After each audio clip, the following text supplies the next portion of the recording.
भारत के संविधान का भाग 3 अनुच्छेद 12 से लेकर 35 तक भारत के नागरिकों को मौलिक अधिकार प्रदान करता है।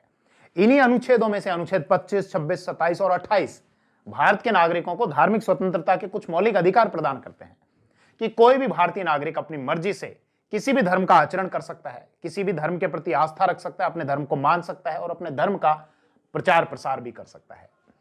यहां पर संविधान की बात क्यों हो रही है, तो मैं आ रहा हूं, विषय पर आ रहा हूं। इन दिनों एक व्यक्ति बहुत अधिक चर्चा में है, भले मीडिया हो या सोशल मीडिया हो, उस व्यक्ति की बहुत बात हो रही है।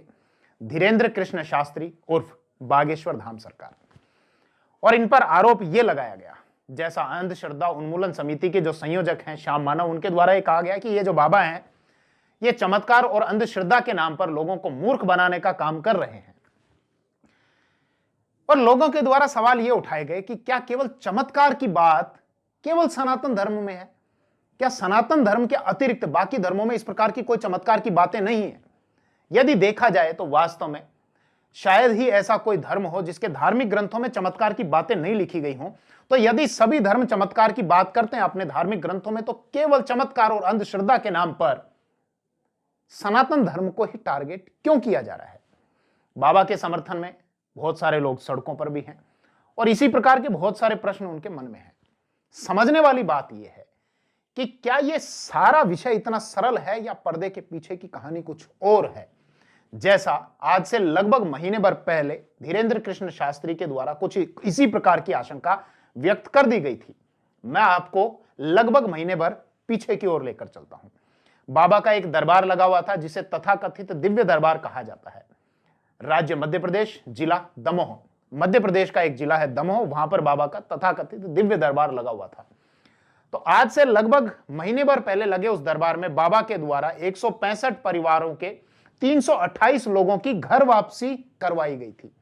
ये वो लोग थे, जैसा दावा किया गया बाबा के द्वारा कि ये पहले सनातनी थे, लेकिन किसी लोभ या लालच में इन लोगों ने सनातन धर्म को छोड़कर और ईसाई मिशनरियों के बहकावे में आकर और चमत्कार के नाम पर और पैसे के लालच में इन लोगों ने ईसाई धर्म को स्वीकार कर लिया था। लेकिन बालाजी महाराज की कृपा से, जैसा बाबा ने कहा, मैं सारी बातें बाबा की बताई हुई आपको बता रहा हूं, तो जैसा बाबा ने कहा कि बालाजी महाराज की कृपा से ये लोग फिर से घर वापसी कर रहे हैं। और उन्हीं घर वापसी कराए गए लोगों में से एक व्यक्ति जितेंद्र कुमार अहरवार, जिसके द्वारा जैसा बताया गया कि वर्ष 2015 में जितेंद्र कुमार अहरवार ने सनातन को छोड़कर, हिंदू धर्म को छोड़कर और ईसाई धर्म को अपना लिया था। कुछ लोभ या लालच में उनके द्वारा पैसे का लालच दिया गया और 5 से 7 हजार, जैसा बताया गया कि 5 से 7 हजार रुपए उसको मिले और यह भी दावा किया गया, यह कहा गया कि उनके पैर में जो तकलीफ है उसको ठीक कर दिया जाएगा। जितेंद्र कुमार अहरवार के द्वारा यह भी बताया गया वहां पर कि ये लोग हमसे कहा करते थे कि तुम कोई भी राम राम नहीं बोलोगे, जय माता दी नहीं बोलोगे, और जो भी सनातनी त्योहार होते हैं, भले होली हो, दीपावली हो, रक्षाबंधन हो, इस प्रकार के त्योहार नहीं मनाओगे और प्रत्येक रविवार तुमको चर्च में आना है और यदि तुम नहीं आओगे तो उसके लिए डांट भी लगाई जाती थी। आप एक बार, जैसा वहां पर दावा किया गया, इसको एक बार सच्चाई है या नहीं है ये तो बाबा जाने, या जिन लोगों को घर वापसी कराई गई है वो लोग जाने। लेकिन उसी तथाकथित दिव्य दरबार में बाबा के द्वारा यह आशंका व्यक्त की गई थी कि जो लोग इनको हजारों रुपए देकर धर्म परिवर्तन करा रहे हैं, तो मैं उन लोगों के रास्ते में एक रोड़ा हूं और हो सकता है मुझे रास्ते से हटाने के लिए वो लोग लाखों करोड़ों रुपए भी खर्च करें। और उसके बाद हम ये देखते हैं कि महीने भर बाद ही इस प्रकार से बाबा पर चर्चाएं होने लगी, बाबा विवादों में आ गए और अंधश्रद्धा और चमत्कार के नाम पर बाबा को टारगेट किया गया। दूसरों का भविष्य बताने का दावा करते हैं, तो हो सकता है शायद बाबा को भी आभास हो गया होगा कि जिस प्रकार से उनके द्वारा घर वापसी करवाई गई, हो सकता है पहले और भी कुछ घर वापसी करवाई गई होंगी, उसकी वजह से जल्दी ही बाबा को भी टारगेट किया जा सकता है। खैर, टारगेट का जो आधार रखा गया वो अंधश्रद्धा और चमत्कार रखा गया। अब सवाल यह है कि क्या ये अंधश्रद्धा और चमत्कार क्या ये सनातन में ही है या बाकियों में भी हैं? तो एक दक्षिण अफ्रीका के एक बहुत बड़े पादरी, पास्टर एल्फ लुकाउ, जिनका स्वयं का एक टीवी चैनल भी टेलीकास्ट होता है लगभग पूरे अफ्रीका में और इसके अतिरिक्त दक्षिणी यूरोप में, और यूट्यूब चैनल पर उनके लाखों फॉलोवर्स हैं, उनके द्वारा कुछ दरबार लगाए जाते हैं, शायद जिसको हो सकता है वो दिव्य दरबार ना कहते होंगे, उसको कुछ और अलग से नाम वो बोलते होंगे। और वो लोग सनातनियों की तुलना में, या यूं कहें तो हिंदुस्तान के लोगों की तुलना में अपने आप को ज्यादा शिक्षित मानते हैं, ज्यादा श्रेष्ठ मानते हैं। ऐसे लोगों के द्वारा भी चमत्कार में विश्वास किया जाता है। जैसा मैंने देखा कि वहां पर उनका एक दरबार लगा हुआ था, यूट्यूब चैनल के माध्यम से मैंने देखा कि उनका एक दरबार लगा हुआ था, उसमें एक व्यक्ति आया और यह दावा किया गया कि 2018 में इस व्यक्ति का एक्सीडेंट हो गया था, उसकी वजह से उसकी रीढ़ की हड्डी टूट चुकी थी और वो व्यक्ति बैठ भी नहीं सकता था ठीक प्रकार से। तो वहां पर पास्टर एल्फ लुकाउ के द्वारा कुछ चमत्कार किया गया अपने धर्म के हिसाब से, और कुछ ही समय बाद वो व्यक्ति न केवल खड़ा हुआ बल्कि दौड़ने लग गया। Centimeters away from this man's thoracic region, where this injury has resulted in complete leg paralysis. Pastor Off is commanding healing and we're seeing a vigorous vibration of the power of God in this man's body as the anointing moves along every disc, restoring every motor neuron. Oh! At the command! At the command of the apostle of Lukau, empowered by Jesus to heal the sick. He's rising up. Something is happening. Jesus, Jesus the healer. Look what is happening. See the power of God. See the power of God.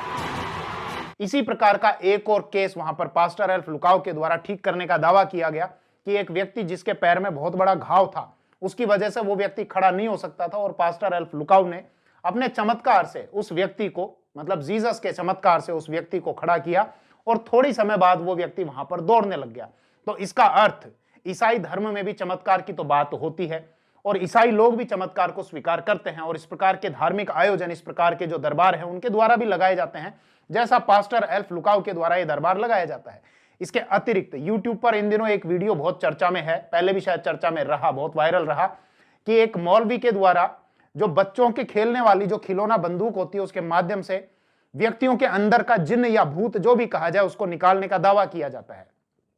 एक video में देखा गया कि एक मौलवी जिनके हाथ में दो बंदूक है, एक छोटी बंदूक और एक बड़ी बंदूक, उसके माध्यम से एक महिला के अंदर के वो जिन्न निकाल रहे हैं।